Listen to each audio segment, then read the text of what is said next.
Ito ang Distilleria Limtuaco. Ito ang pinaka-old na distillery sa buong bansa, guys.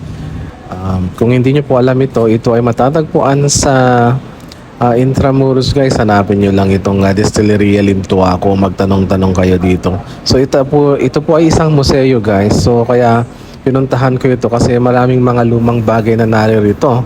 At sa aking pagpunta dito ay may balak na ako, guys.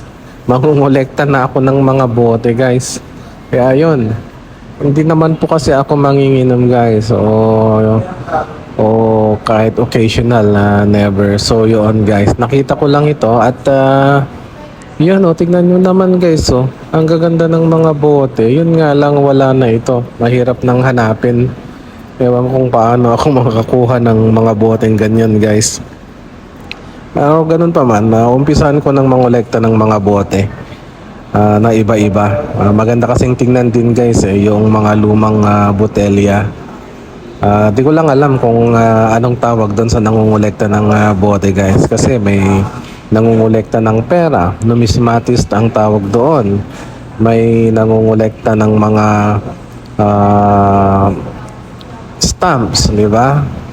So, at marami pang ibang kino-collection. May mga kino-collecta, mga sasakyan, mga libro, mga baril, mga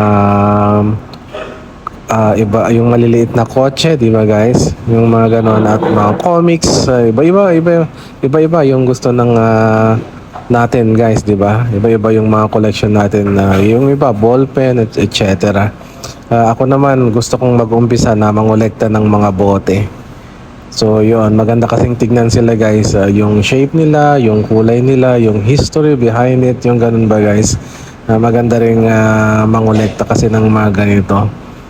And wala akong kilalang tao na malaki yung kanilang collection, guys. Baka meron kayong alam, pakishare naman, guys, para naman sa mga inspirasyon naming mga baguhan o mga magsisimula pa lang.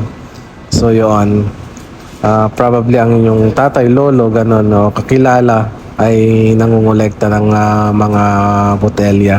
So guys, puntahan nyo itong Distilleria Limtuaco dito sa Intramuros. Tiyak matutuwa kayo kasi maraming mga bagay kayong makikita dito.